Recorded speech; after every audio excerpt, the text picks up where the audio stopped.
Hey, we're gonna get this thing started. Let's see if it works.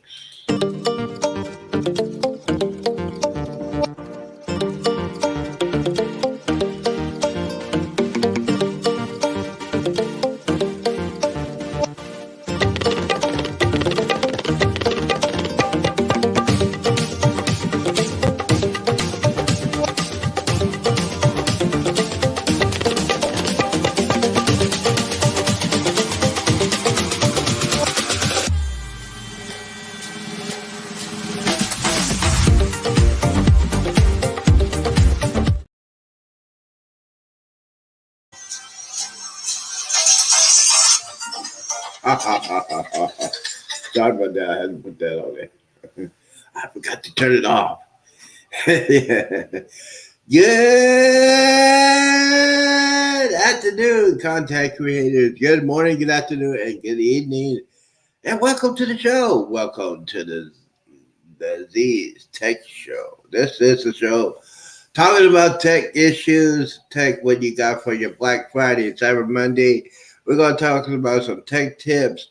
We might have some special surprises, special guests if they're there to come on the show. But hey, guys, I hope you're doing a great. I hope you have a great day so far. Enjoy the weekend. Yes, still trying to recover from Thanksgiving, but yes, we are here today. Let me go ahead and put this out there. Let's see if I can get this party started. And guys, thank you guys for coming in. Don't forget a couple of things before the house, before the fun begins. We gotta do some advertisements. um, First things first. Thank you guys for coming in, and thank you everybody for supporting the channel. Two channels, the Z Show Cruise Fun and the Z's Gaming Home Theater.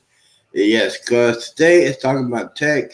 I know a lot of people will be watching on the replay. Probably some, they got some lurkers out there.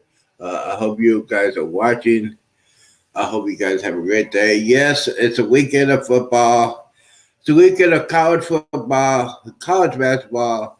Then Sunday NFL. Next week, it's just all kinds of stuff going on. I know. Oh. Guess who we got here? Guess who's on the way? Guess who is here? I told you, a surprise. What's up? You remember that commercial? but I do. Yeah, yeah, I yeah. do. Hey, it is the Mustard Drill, aka Scotch in the house. Thank you for coming in, bro. Before we started, before we started, I need to find out what happened on that. Was it the NCO class? Not the MSC class ships.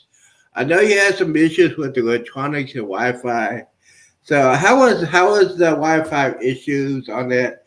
And because I know you are a tech nerd like myself, can you explain what happened to you on that ship? I mean, I think the tech works pretty good on MSC. So MSC, unlike the other lines, MSC does not use Starlink. They use it's a 3-letter acronym. I don't know what it stands for, but it's a company in Europe or whatever. They're an Italian cruise line, so they use a different company. And I think as far as consistency and bandwidth goes, I've always had pretty good luck. Um, but it's also the same as the other lines are too, in that satellite internet does not have a lot of bandwidth. So when you're trying to move around the ship, and your image is constantly changing, and new pixels need to be formed constantly, the latency that exists in satellite internet, just because of the amount of time that it takes for that signal to get up to the satellite, back down to the ground station, and then out across the internet, it's just not, the technology just isn't there yet. But I think eventually it will be, and the latency will be low, kind of like land-based wired internet, and then it'll probably work, amazing. And then they'll probably charge $1,000 for a 7-day cruise for it when it works that well. But otherwise, I think I had a pretty good. I don't really think I had too much trouble with the internet while I was on the Maravilla. So That's cool because you hear it on the news all the time. They're sending SpaceX is sending more communication satellites, Starlink satellites. I think they got hundreds of them out there, and that's why I asked that question because yeah, I'm getting ready to go on a cruise in 21 days, and it's gonna be I'm gonna be doing my lives on the Jubilee, so right. that's what I want to talk about that all that stuff. But well, welcome home, man. I know you've been traveling crazy for the past couple of months, and I Yep. know you get ready to go on another cruise pretty soon, right? Yeah, so I'm next, so not tomorrow, but the following Sunday, I leave on Anthem of the Seas for 7 days. So I'll be heading up to New Jersey next Saturday, spending the night, and then getting on the ship Sunday on the 10th, 7 day cruise to Port Canaveral, Nassau, and Royal Caribbean's private island, Coco Cay. I just got an email from Carnival, last minute deal, right? Because I'm getting on that ship on Sunday, I can't do it. But if I could drop everything and run down to Baltimore tomorrow, which is just an hour away from me, I could get on Carnival Legend for a 7 day cruise for only $100. Oh no, hold on. Wait a minute. 100 is that including? $100. Is that gratuity the taxes and fees or No, so it's $100, then taxes, fees, gratuities. So probably that's only going to be like $100 and some dollars though. So probably less than $300. So like maybe like $260 or something like that or whatever for a 7 day cruise. Well worth it. Unfortunately, I can't get off that ship and up to New Jersey. I mean, I probably could. I just don't want to. Right. Yeah. So, but it would be cool, though. It would be cool, a last minute thing. And since I'm already packed from my last cruise and ready to go for my next cruise, I could just grab my bag and head out the door, but I'm not going to. That's pretty cool, man. See, he's a traveling man. There's a song, Traveling Man. I can't remember who that person is. He's the Traveling Man. Yeah, there's a song like that. Now, since we are tech news nerds and all that stuff, so when you do when you have your vlogs out there, and you're on a cruise ship, my question is to you, especially you've been on Carnival. How many times have you been on Carnival this year? Oh my God, this year not too many, but in 21 and 22, probably about 10 cruises each year. So roughly 20 cruises over 20, like from the restart on to about 20 cruises. Right. And see, now the internet package, which is it's two as far as Carnival cruises, there are two phases. You can buy the whole package, the premium package, for God knows how much money it is, and then you can do everyday packages for premium. So which one do you prefer, to pay the full package before you get on the cruise, or do you want to pay it during the day when you actually know you're going to be on live?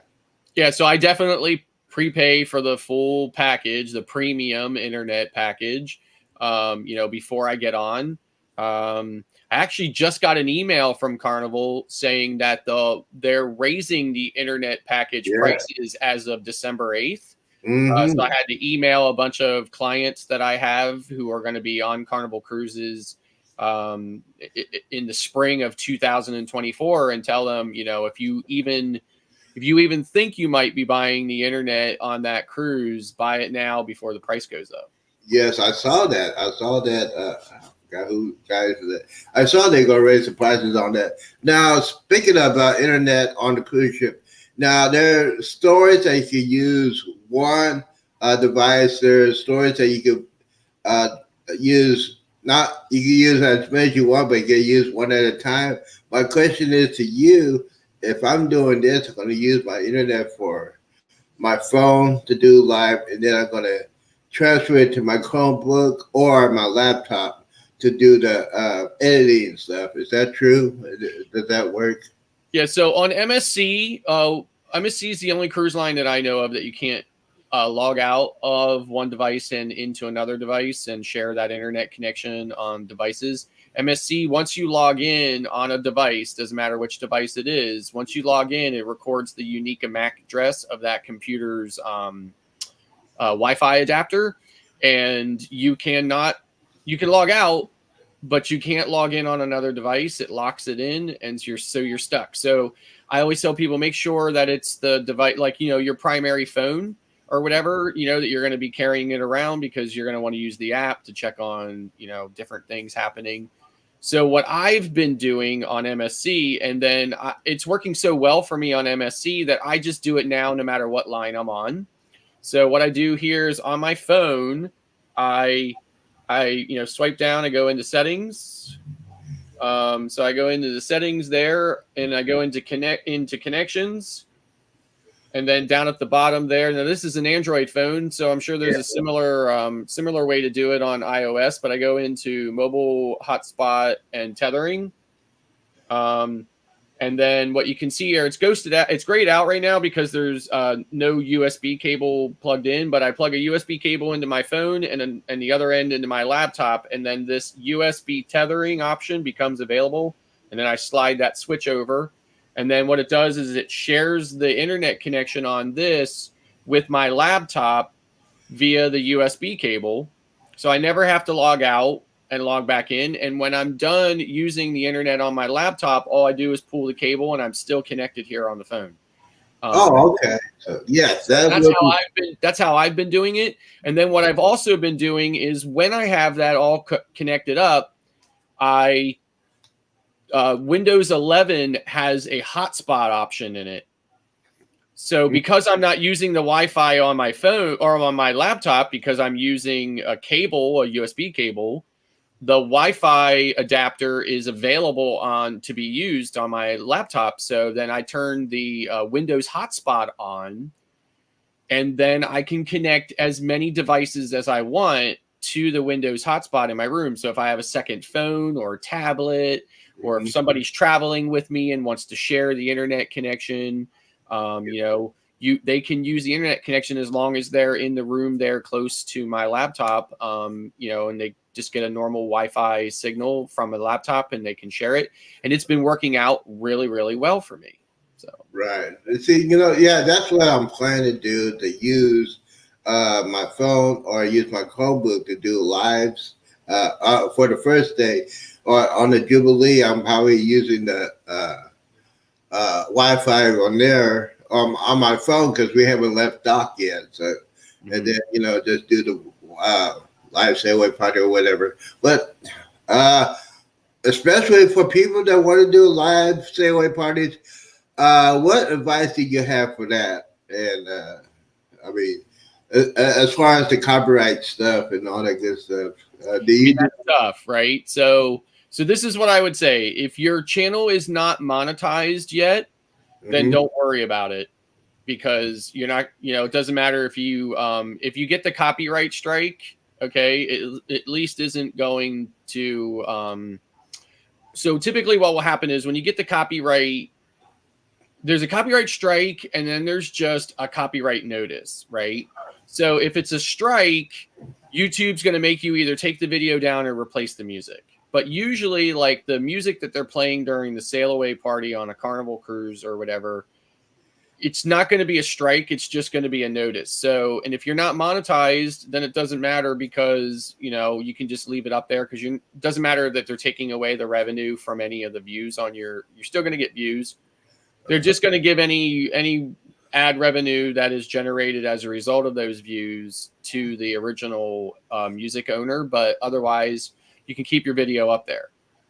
What I would typically do for my channel is I would take the audio out and just replace it with something that I thought was equally upbeat and maybe matched the situation, which is a high energy dancing sail away party, with something that's not copyrighted, or I would just be far enough away from the center of the pool deck, which is where the music is going or whatever, if I'm going to talk and offer commentary during the sail away.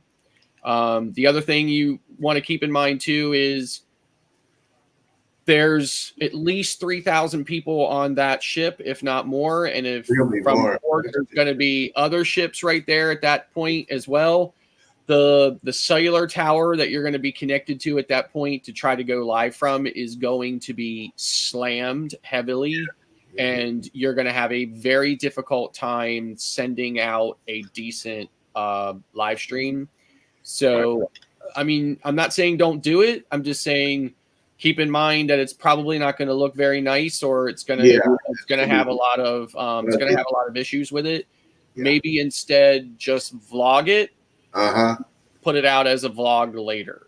Yeah, that's what that. If it doesn't work like that, I'm gonna have the feedback and look at it and say, "Man, that doesn't look good. I could take it down." Or as a live, I could take it down, but it doesn't look good. Quality. The quality is important for a content creator. Yes. Especially when you're doing live. If you go to live and somebody's looking at it, hey man, that doesn't look good. So that's why I got two things. I got my phone. I got my camera. One of the handheld cameras I'm going to use, and basically I'm going to be doing a lot of vlogging on that one. And then at the end of the night, I'm going to put it on my laptop. I'll put it on my laptop, put it in the folder, like day one sailing. Put it, upload your video from your camera to your laptop, and then you can hook it up USB hard drive, and you can put it in the folders, and you got it all sorted out so you don't have to worry about it.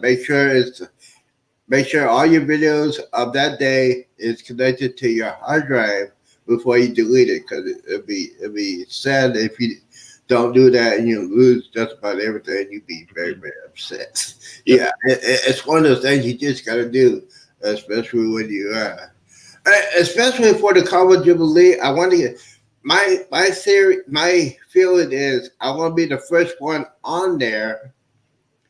I'll be the first one on there. That's going to be the important thing. Key. A lot of people are going to be on that ship are going to try to get the first videos out. Yes. To show everybody to get to your channel. So that's why. Maybe on that, throw some shorts out, because again, you can create a whole bunch of shorts in a really short amount of time, and get them uploaded and get them out there, so at least people can get some traction on it and see it. Maybe mention in the short that they should come back to your channel for more longer comprehensive video on the Carnival Jubilee. Absolutely, because that's the thing. Because I know for a fact I'm gonna be drinking one hand, camera on the other hand, just doing this, and basically I'm gonna be probably want to do the first in my room. Everybody's gonna be the first ones in the room, so I'm gonna be doing that. That's gonna be a lot of fun to doing that. Hey, I'm at my room. I'm getting ready to enter it. You'll see my surprise when I go in there to see what's going on. And yes, just get the material out. Okay, we got One Shot Adventures in the house. Scott Save here with the generator advice on MSC. Well, yeah, One Shot Adventures was on that same cruise where they were, and and Bill, we gotta get ready because we get ready to go on the cruise in 21 days. It's gonna be. I'm telling you, it's going to be crazy. It's going to be a madhouse. My next question is for people, especially, we're going to talk about Cyber Monday. And what did you get? What did you get for Cyber Monday as a nerd? I know I get a lot of stuff. But so a couple of things, a couple of new pieces of equipment that I have purchased for my vlogging lately is I purchased a drone.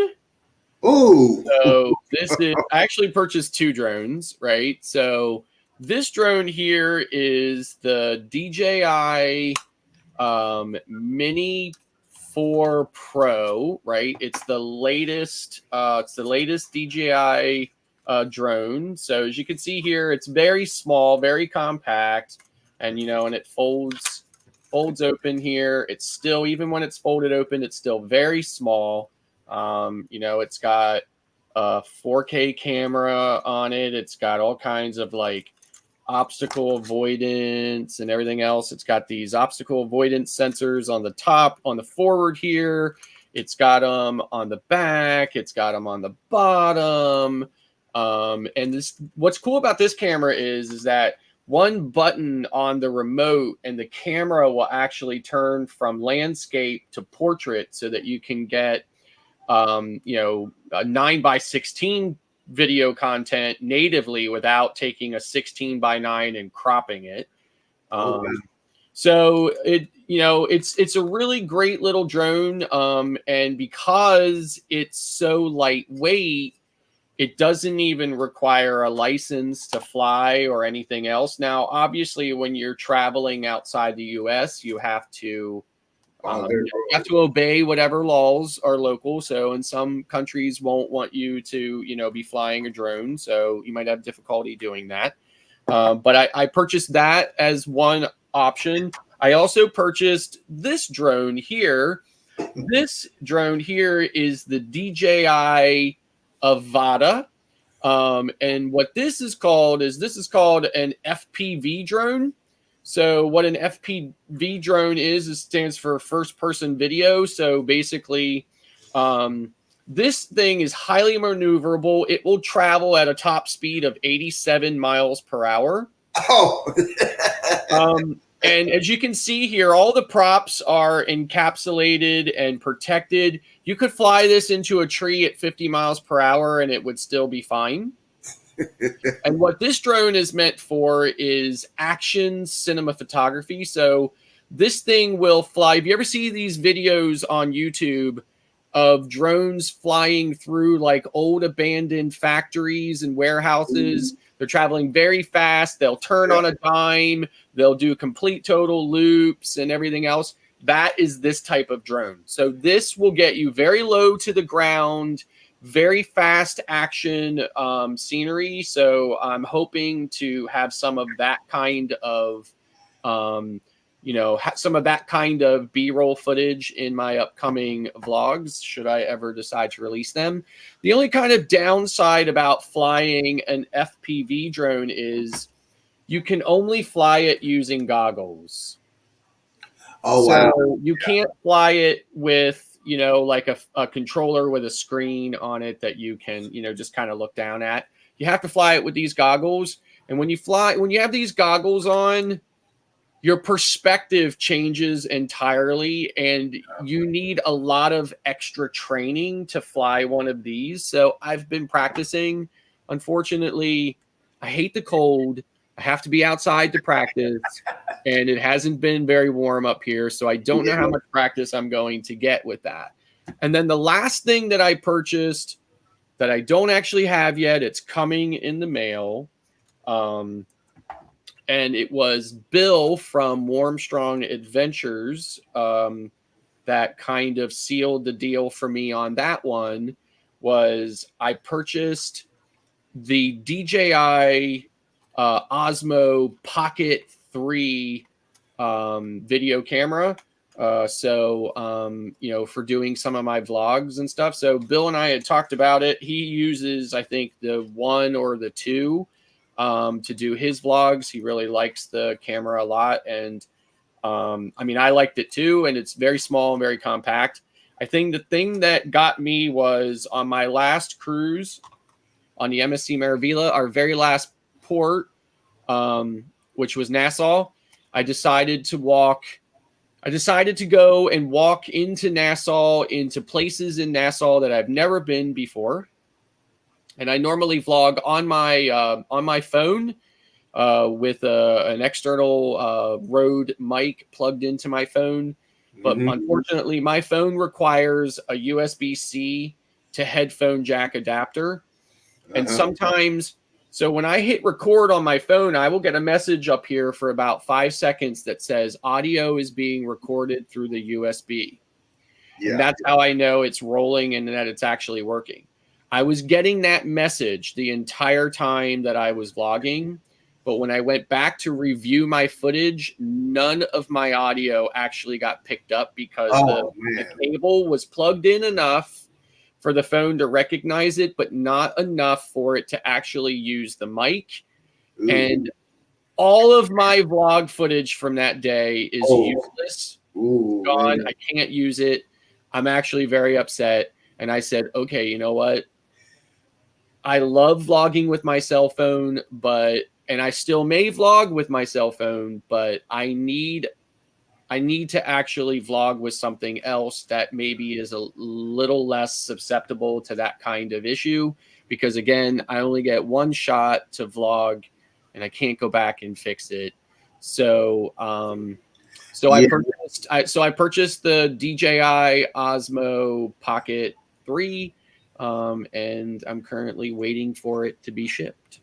That is very, very cool, especially, it's also sad that you lost that material. You can still use that material, but you use like music that is not copyright to do like that. You can Yes. do that, right? So I ended up actually plan being the vlog really quick, and I ended up just putting out I ended up talking about how one of the pitfalls of vlogging is technical difficulties, and I was like, so of course, check this out. So I'll use just a couple of seconds of me walking, and you can see me talking to the camera, but you won't be able to hear anything. And I'll use that, a few seconds of that in the vlog as an example of, some of the pitfalls and some of the things that vloggers go through in order to bring content to their viewers. Yeah, so that's a learning experience, especially when you're trying to do that for the first time.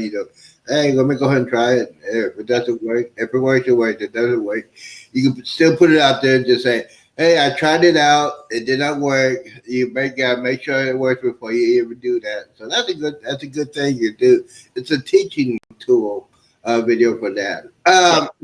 For your drones, what SD cards do you use for your drones as far as video? So on drones, drones require really fast SD cards. So these, I don't know, I don't think this will probably show up very well, but I really like these. I really like these Samsung Evo, V30 cards. They're fast, they're reliable. And I don't typically ever have any problems with them. So that's what I use. And I actually have I just purchased one of those as well for my Osmo Pocket 3 as well. So, well, yeah. And guys, you know what? If you got lots of SD cards, get a case. This is my collection so far. I got some big ones, I got some small ones. I got this case last year for Cyber Monday. I think I paid like $15 for it. It's a metal case. It's real reliable. And yeah, especially when you go ahead when you go ahead and buy your SD cards for your drone or your Android or your camera, you gotta make sure you format your card to that camera or that drone. You gotta make sure it's fully formatted. Right. People don't understand that. And they just put it in and say, I just put it in and it's ready. But no, it's not ready. You got to format it to the camera. And then you can do your picture. That's why usually if I'm going on vacation or going on a cruise or something, I format my camera and I test it out before I really want to do some incredible stuff like making videos of anything. So one other thing I would say too is a suggestion is a lot of times what people will do is they will pull the card out of their camera or out of their drone, and then they will put it into a Windows computer, pull this stuff off, and then put it back in. And you may not be aware of that when you do that. First of all, the operating system in your camera or on your drone is different than Windows, and they use a different file system. So even though Windows is able to read those other file systems, it does a conversion for it. And what that can actually do is it can screw up the format of that card when you put it back in the device you're using. Yeah. And you could actually end up losing footage. So what I try to do as much as possible is to leave the card in the device that it's intended for. And then most of those devices will have a separate USB port.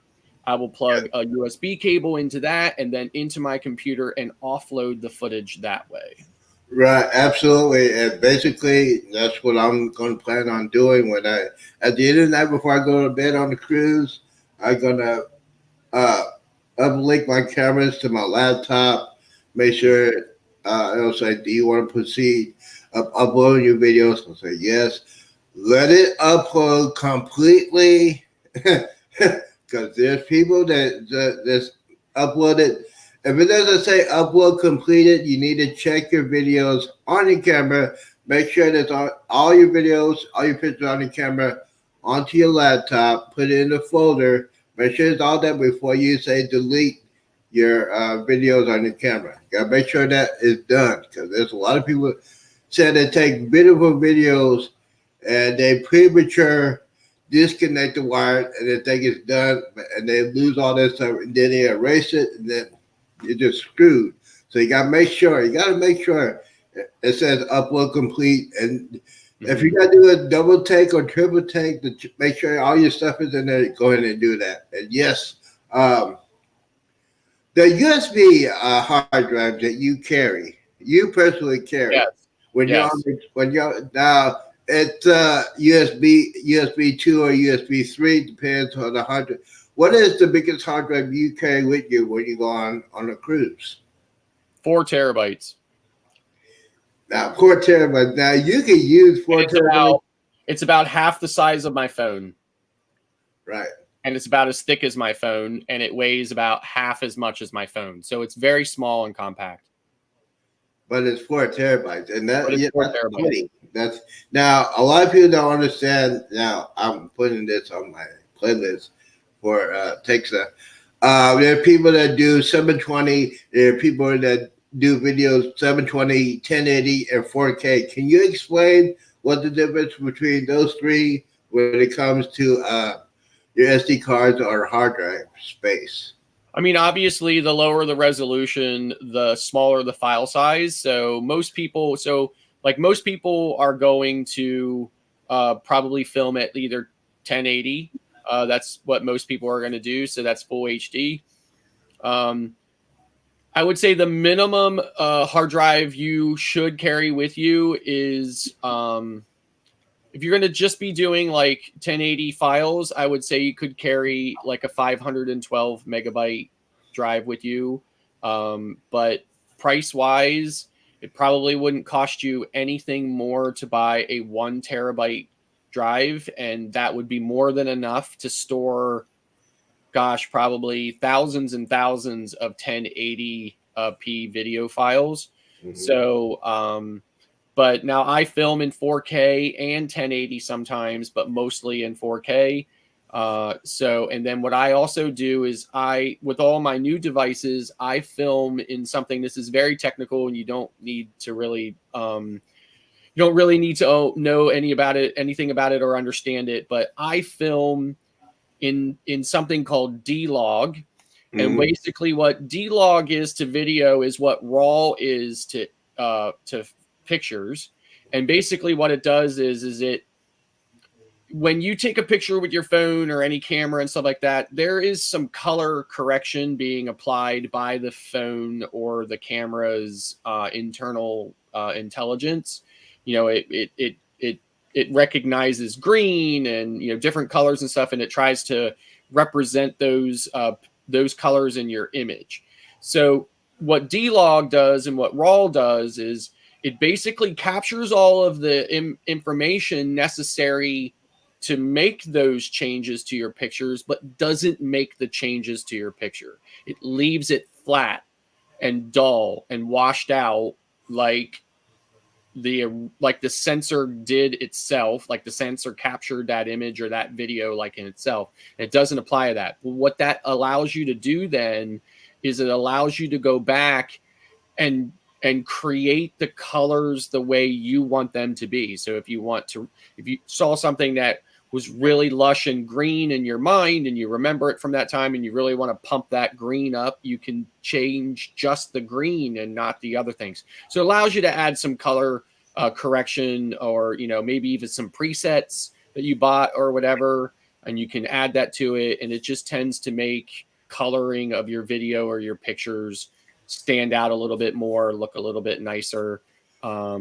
without you going in. And if you've done it the other way, there's very little tweaking that you can do to your image. You're kind of stuck with whatever your camera or your phone decided it was going to look like. So because of that additional information that is contained within those D-Log files, they use the file size is much larger.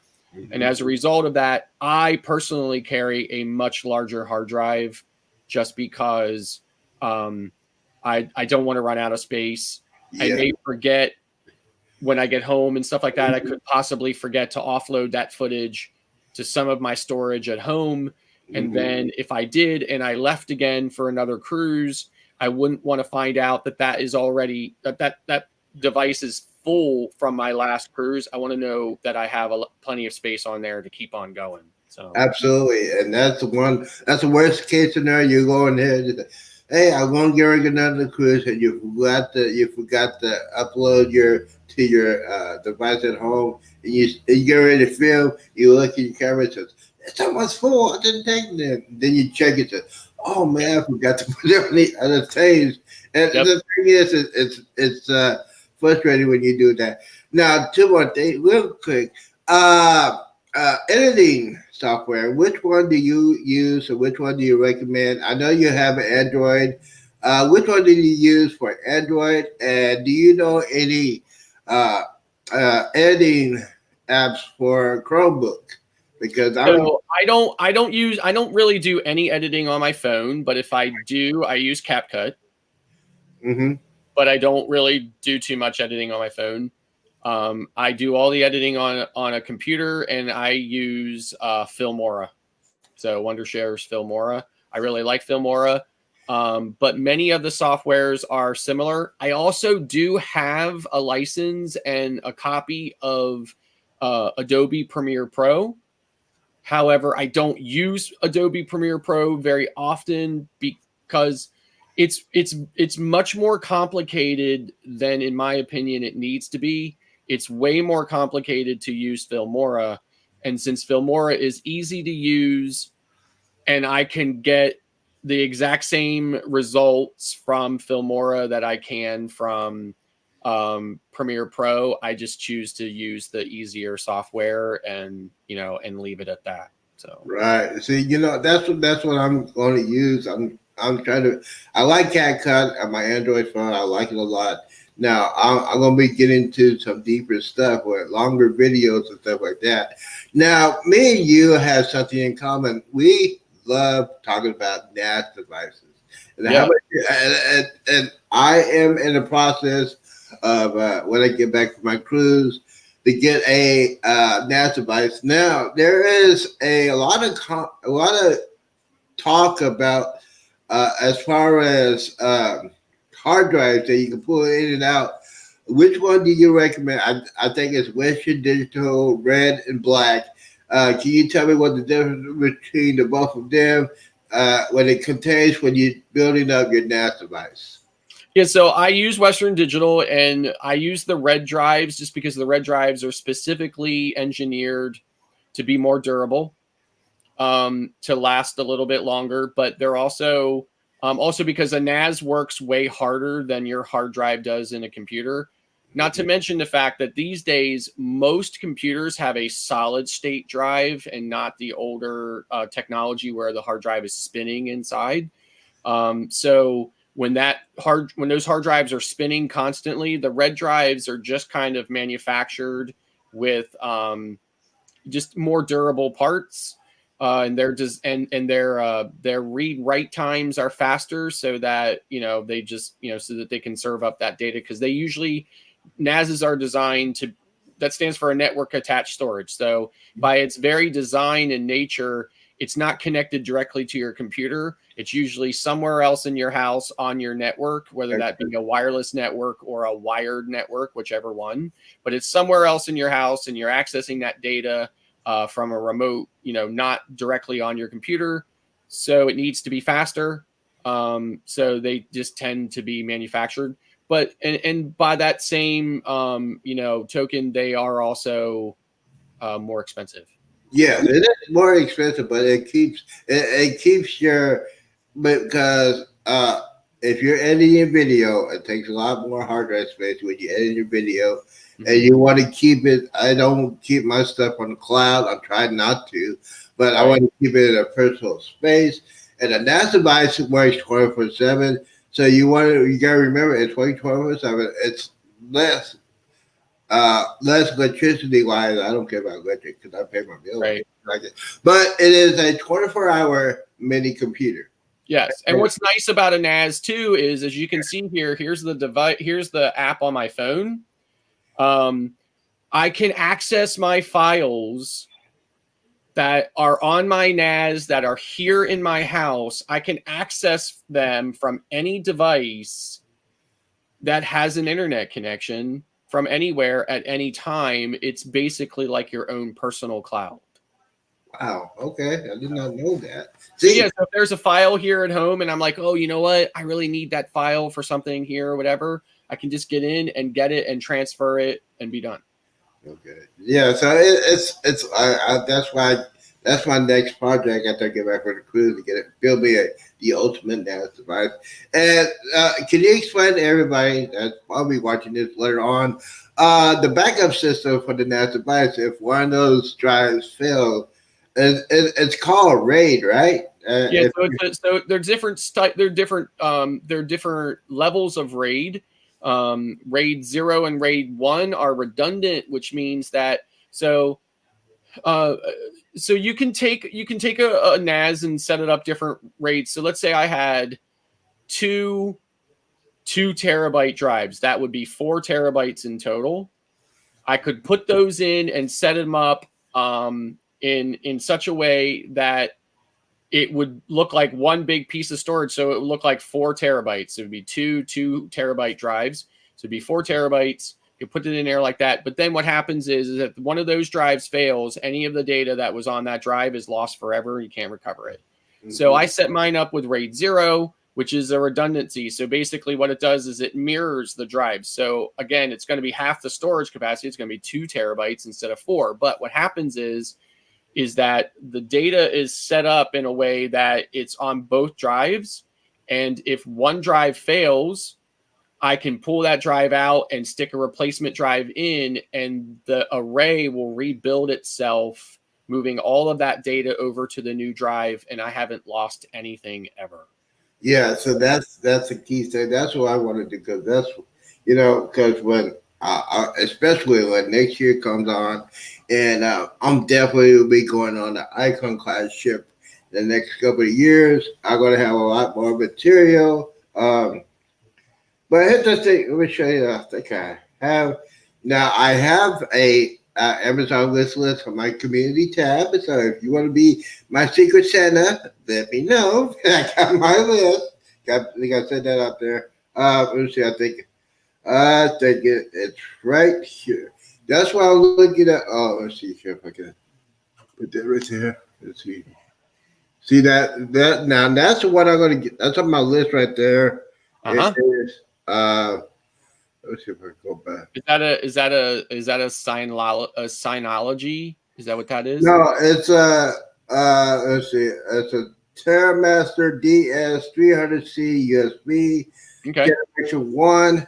So it's a 5A. Gotcha. It's like $219 for a 5A 3 USB. I don't. It's a RAID. It's exclusive 2.3 RAID mode. So it's a RAID storage device. So that's what I want to have because and a lot of people don't understand. You could get up to it's going to cost you some money, but you could get up to 18 terabytes on a hard drive. Now, if you get 4 or 5 of them, that's a lot of hard drive space. There's a lot of people that do that. I want to be trying to do that because I got so many hard drives for all my stuff. So I use this one, which is the Western Digital PR 2100. It's got 2 drives in it, 2 bays. And then I also use the 4100, which it looks exactly the same, only it has 4 drives. But that's just what I use personally. There's nothing wrong with any of the other NAS devices that are out there. They're perfectly fine. They work exactly the same. And you just buy your hard drives and stick them in and configure it, and it, does what it's supposed to do. So. Right. And now I know this for a fact. I do my research. Now, if you're going to buy individual hard drives, you got to buy a hard drive that says it is made for NAS devices, not the regular one. Right? You don't technically need to do that. You can buy a different drive that maybe is a little cheaper. Mm-hmm. You just need to just keep in the back of your mind that there is a possibility, a greater possibility of drive failure. Yes. And that you'll have to buy, a replacement drive for it. But you do not technically need to buy a red drive or a Seagate Wolf drive, which is made specifically for a NAS. You can get a different drive, just there's a possibility that it won't be as reliable. So. Yes. And let me ask you this real quick. What is the benefits for if you generate your own home network? There's the difference between a wired network and a Wi-Fi network. I know what the difference is. If you wired everything to your network, it's faster. Yeah, it's speed. The speed is critical, especially when my next goal after I finish with this studio is to put it in my bedroom, a dedicated home theater. I got that wicked thing in my brain because, you're single, you got that money. That's why I'm going to use a wired network. So everything's hooked up to my network, especially because I am a movie buff, and so is Scott here. He's a movie buff. And you know what? We're getting old, and we don't want to, your DVD collection, you got to, well, that's another thing. But we're getting old, and we don't want to go back and forth and taking out a DVD and putting all that stuff. When's the last time you ripped a DVD? I know you don't. You used to do that back in the day. I can't even remember. Like forever. Like I can't even remember the last time. So in fact, I just went through some stuff and discovered I had some DVDs, and I just threw them away. Oh man, yeah. You throw away because you know what? I don't use Netflix or anything like that because that Netflix don't have the kind of movies I like and all my TV shows and stuff. Mm-hmm. Can you explain your incredible movie collection? Yeah, I mean, I have a Plex server. It runs on my PR4100, which is the NAS device I showed you. I started building my Plex server, probably like 10 years ago or something like that or whatever. I love it. I just buy my my movies or the digital download movies or whatever. It's the same that I would do on anything else here. So I'm into my NAS here, so I can present my screen here for you. You gonna blow me away that if you do that, you gonna blow me away because I'm gonna say I want that. So I presented it here. So I don't know if you want to throw it up there or not, so you can take a look at it. Let me go ahead and let's see here. Give me a second. I think I could do that. Maybe I can't. Yeah. Nope.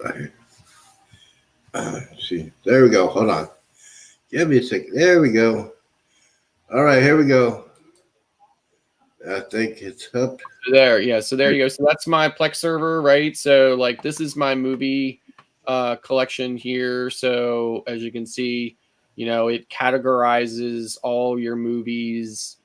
It gives you all of the Rotten Tomato data, all the metadata and stuff like that, the cast, the crew. It works very much like Netflix or any other streaming service, only this streaming service is mine and it lives here on my network and is available to, it's available to any device that's both on my network or outside my network. So like if I went to Florida and I wanted to watch a movie that I had here on my Plex server, I could do it just by logging in like you would to Netflix or anything else with a username and a password. The only difference is that the movie is coming to me from my home here on my NAS device, versus being sent from a service wherever their data, might be stored somewhere in the world or whatever. So I have TV shows on here, as you can see. I have movies, and I control what content I have or whatever. I can share it out to other people as well too. I don't typically do that, but I can do it if I want to. You can create a free account at Plex. Plex's website is plex.tv. You can create a free account there or whatever, and use Plex in that way. They have some other stuff which I don't have actually down here, but they actually have, like, if you look here, they have a free movie and TV collection of stuff that you can watch for free. It's old, as you can see, it's older movies and stuff like that. But if you want to watch that stuff, you can watch it too for free. And like I said, you can create a free account at Plex.tv. And then if you have an account and somebody has a Plex server and they want to share, access out to you, they can if they want to. But like I said, I don't typically do that, and I don't typically use their movie service here just because I have my own. So right. Yeah, so basically you can have your own service, especially if you have like a huge collection like Scott does. I'm building on mine, yes. Now for everybody who's watching, back in the day, I do not recommend you do this anymore. But back in the day, I used to download movies and TV shows and all that stuff on my old PC. Now, my collection is like crazy now. It's like a little over 450 movies. I got probably about 10 TV series. I love all that stuff, and I have it on a dedicated. I call it's called Kodi, Kodi. I love that one because I get if I'm watching I can watch it in my bedroom and put it on my TV and just it's all generate. You can see who made the movie, director, and all that good stuff. It is incredible. I highly recommend you do that because especially with older folks like myself, which has the AARP card. And you don't want to go back and forth, uploading and taking out the DVD. That's why I like Kodi. That's my next thing is doing that. I have a NAS device, and then I can build my collection again. And this, I have the latest movie I have. Well, the two latest movies I just got a couple of weeks ago is Top Gun Maverick. Top Gun Maverick, if you have not watched that, you need to watch it, and you need to have that in your collection, especially if you're going to build a home theater room or a living room, 5.1, 7.1 surround sound. Great for sound effects. It is an incredible movie, and I love that movie. Now, the best movie I ever saw in the past, I'd say about 15 years, is John Wick series. Oh, my Lord. The last John Wick 4 is I always like the first one, but the fourth one is the top, almost tied to the second. But John Wick series, if you like Keanu Reeves, oh man, that movie, you need to watch that. It's great sound effects. I like the soundtrack. I like the soundtrack of the first John Wick. I love playing music soundtracks on my surround sound. I got a playlist that says movie soundtracks. It's all my favorite movies, and so I can play that all day long. Now I know you're in music too. What do you use for your music as far as your music collection and all that good stuff? Spotify. No. You know what? I hate to say this, but how much do you pay a month? I like to have my collection. I like to have my different kinds of music. How much is the monthly membership? So my wife and I are grandfathered in on an old plan. It was called the Spotify Duo. So it allowed two people, two separate logins, one device at a time. I think we paid $10.99 a month for both. So you got a good deal for that. Yeah. Yep. So we just stay on that, and then I have, she has Apple CarPlay in her car. I have Android Auto in my car. So, our phones just automatically connect when we're in the car, puts it up on the display, and then I can just play whatever I want through the car through, AirPlay. So, but can you tell the difference between you playing your music on Spotify compared to a CD you play at your home? Can you tell the difference? Is there a difference? There might be a difference, but I can't tell a difference, especially not in the car with like all the other, noise of the road and this and that or whatever. I can't tell a difference. So, well, yeah, because there's one. I know I'm gonna get it. I got to get the Rush Chronicles CD. I got to get that. I love Rush. I can play that all day, every day. And as far as that, I use it for my software. I use for my music is VCL Player. I like that one. It's incredible. Yeah, I have VCL Player on all my Windows machines. I use it as a media playback. Yes. So, yep. I use that. What's also nice about VLC Player is if I'm looking for like an image for a thumbnail or this or that or whatever, I can find a point in video that I would want to kind of like freeze frame or still frame a single frame in video and make an image out of it, bring it into, play it in VLC, pause it in VLC, go up to the video menu and choose create snapshot.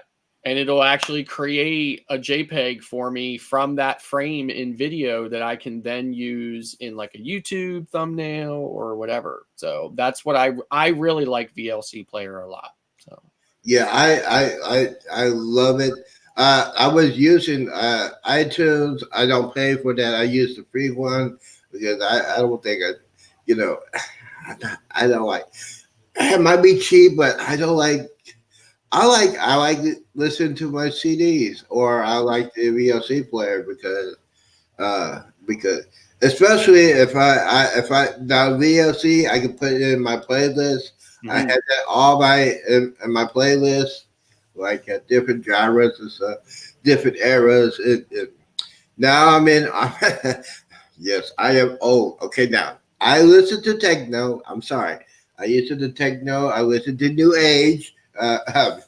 Just Depeche Mode all day long. I listen to that. It's one of those genres that you got just relax, chill out, and just be like. I listened to Depeche Mode when I was a teenager. So I still listen to them now, but it was dead. Now I'm into like the trance. It's called trance. It's like rave music.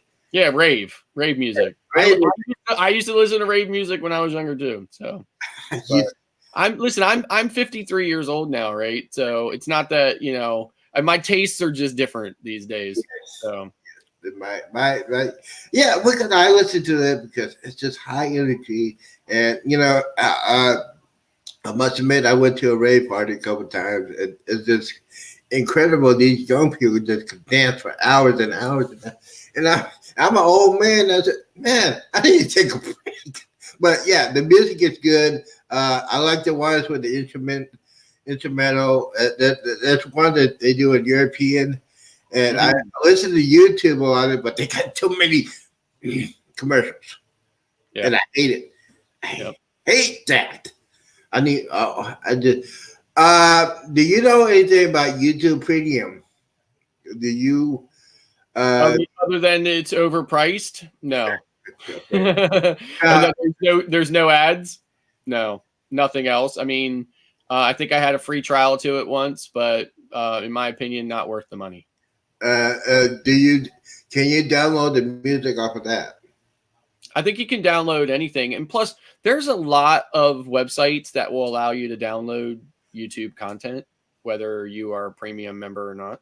So yeah, because and yes, I am old. Thank you. Orange County Adventures. I don't use it. See, you're old. Yes, I carry an MP3 player. Yes, I do. God knows what an MP3 player. The new ones. I got to talk about the new MP3. Those are the ones you can put an SD card in it. yes. As of right now, I got one MP3 player that I'm bringing with me on the cruise. It has 1 terabyte. And yes, I got to mention, all my baby mamas are on there. All the CDs of my baby mamas are on there. Yeah. And I've still got plenty of room to put on that. So I'm putting everything on there for the next 21 days. That's my homework for assignment for today. Now, a lot of people don't understand if you go on a cruise. Now, there's do's and don'ts that the cruise line say you cannot bring. I know you can't bring a surge protector. You cannot bring a surge protector. No, can't. But you can bring a USB hub. Yes. I travel with 2 USB hubs, Mhm. actually. So I usually only end up using one, but I always have an extra one just in case something goes wrong with it. But invaluable as far as, for somebody like me who travels with a lot of stuff. Yes.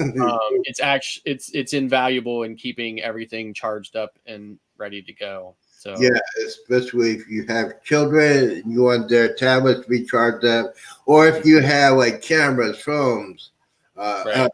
Anything like you need to recharge up. USB hub is just an outlet put in there. You can have at least 5 or 10 USB ports. The one I have has 5. I'm looking for one that's 10 because you never know when you need that. But the good thing about the XL class ships, they have multiple USB ports, but I'm still bringing mine. But yes, especially on the Jubilee. A couple more quick things. Now, Scott, now here's the thing when it comes to electronic. Did you set up your own network or did you let the cable company do that? Or how did you? I spent way too many years as a network systems analyst to allow anybody but me to set up. So since you set up your network, the newest thing to use is Cat 6.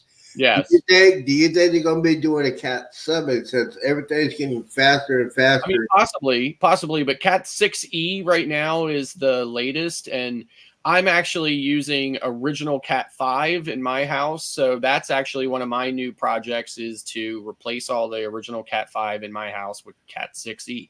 So. Especially when it comes now. I think. What do you think about 8K? Do you think it'll be here the next couple of months or a couple of years? The 8K format. I know the TVs now you could get an 8K. It'll cost you several $1,000, but the camera on my phone is technically capable of 8K, but what's the difference? I mean, it really makes no sense to utilize it because until there are devices out there that are widely available in order for you to see the content, it's kind of meaningless to have it. So. Right. So the 8K, the 8K TVs are out there now, but $7,000. There's not a whole bunch of people who have them, so nobody's really going to be able to take advantage of the extra resolution. So. I think the reason why that is because when everything was shut down, all the production was shut down. People just companies just didn't want to do the new items. Since the shutdown, it's over. Almost people getting right back to normal. They're gonna start doing that left and right. Yep. It's gonna be crazy madness. But now, so listen, Z, I have got to get running because my wife and I are going to dinner, and then we're going to a Christmas light display. So, okay. So I'm gonna get out of here, but it's been amazing hanging out with you, and we're definitely gonna have to do it again sometime real soon. I'll definitely before I go on the cruise, I'll have questions But thank you, Scott. Thank you, Mustard Grill. Hey, they got a show weekdays at 9 a.m. Eastern, 8 o'clock Central. Here they have a show with Jeremy and Cheryl and Eddie Lugo. Check them out. They got some news and information. I like it when he does his news. It's very interesting, very informative. And thank you, brother, for coming in. Absolutely, man. Appreciate it. Have a good weekend. I'll see you later. Bye, everyone. See y'all later. Thank you. Appreciate it. Let's see if we go ahead and do that. Yes. But yeah, it's been crazy. I like doing these tech shows because it's improving my mind. A lot of people say, why you do these tech shows? Because yes, I am a nerd. You know what? Years ago, I wish I would have done this years ago to be a real techno whiz, how to create stuff, and how to make sure all your stuff is working. Rihanna's Life Adventure, thank you for coming in. Three Mother, One Star Adventures came out. Guys, if you want to come in, I'll be here a couple more minutes to talk about some things that we need to talk about, especially when the COVID shutdowns complete. Companies will get out with some new stuff. Next year, the new stuff will coming out. Black Friday deals were crazy. Cyber Monday deals were crazy. I could not buy anything, but I buy a couple things because, there's Cyber Monday. I bought this for my cameras. This will be for my camera, my USB ports, all that stuff. And this is, got this showed you about the SD card. This is a hard case. Got to have plenty of SD cards up there. And like we said, if you're going to do camera, if you're going to be a new camera, especially this holiday, Christmas, we say Christmas here. Just going to say Merry Christmas anyway. But yes, I got this for about $12. I like it. It's Amazon Basics. I got this. This is good. Carry my camera. I can carry 2 cameras in this thing. I love this thing. This is one of the things you need to have. Now, let's go ahead and do that. This right here, I got this on Black Friday. This is where I can carry all my wires, my chargers and stuff like that. I got some USB cords here. Different kinds. I got this. This is a HDMI wire and stuff like that. So this is pretty good. Yes, I got a lot of packing to do for my cruise. And yes, I'll be a techno nerd all day, every day. Now, this is the thing I like. This is my tablet. This is what I'm going to bring on my cruise. And yes, this tablet is pretty good. I think I got this last year for $60. Now, this right here is for one of my tripods. Now, I can hold this because a lot of people don't like holding it like they don't like to hold it like this. I hold mine like that. You can control it, and you can do all good things about that. But yeah, by the way, if you are watching on the replay, I will put this on 2 playlists. I'll put the best lives in 2023. I also put this on my tech show playlist. If you want to check it out, if you got any more information, any questions, we can talk about all that good stuff because this is what I like. I wish I would have done this 8 years ago, 10 years ago, because I would have had all that stuff. And by the way, my advice for you, if you are a content creator, I recommend putting all your devices in a wired for your network. No, Wi-Fi in the home is not reliable, but you have a connection to all your devices. You can get, I think I got 4 of them on there. You get extensions. Where's my extension? No. This is for all the nerds out there. Let me see here. Put that right there. This is a 5-point gigabyte internet switch. You got five ports on here. See, I have that. So you could connect your NAS device, you can connect your computer, you can connect your entertainment device like a Xbox or PlayStation. I recommend Xbox because I'm Xbox kind of good. Well, yeah. Before I get out of here, thank you guys for coming in. I hope you had some great things you need to talk about as far as Black Friday, Sunday, Cyber Monday. Oh, I gotta thank Rihanna's Life Adventures for coming in. I gotta thank One Star Adventures, Sweet Mom and Daughter. Thank you guys for that. And yes, if you like me doing this and get other people on here, and you got any questions when it comes to tech, that's what I'm here for because I learn stuff every day. So as far as tomorrow, other things, tomorrow, Sunday, I'm going to be on Open Line. I'll have two shows. Sunday, I might be live Sunday morning. Yes, I might be live Sunday morning. So, guys, don't forget to hit that like button. Don't forget to hit that thumbs up button. And don't forget to hit that bell, most importantly. Saturday nights, I think Embarkation Nation is going to be on. They said they're going to be prime time. I might be on tonight. Hey. If you want to join me tonight, I appreciate you doing that. If you have any questions, come on in. You're still watching. Okay. Yeah, you're still learning.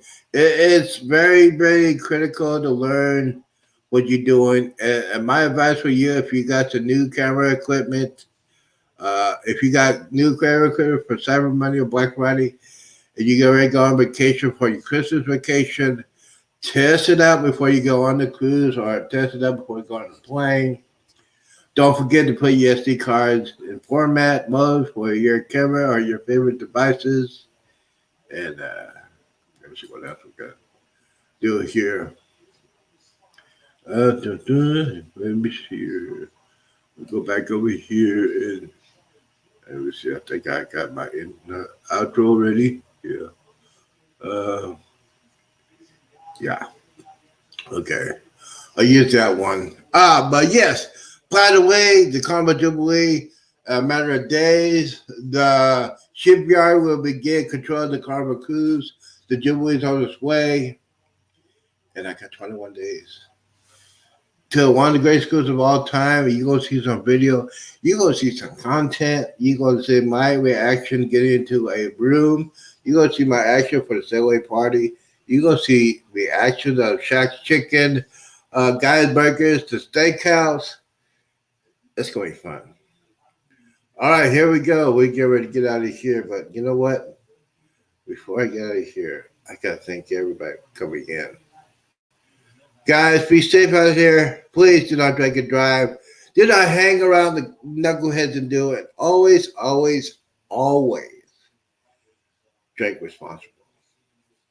Peace out. Deuces. And we's out.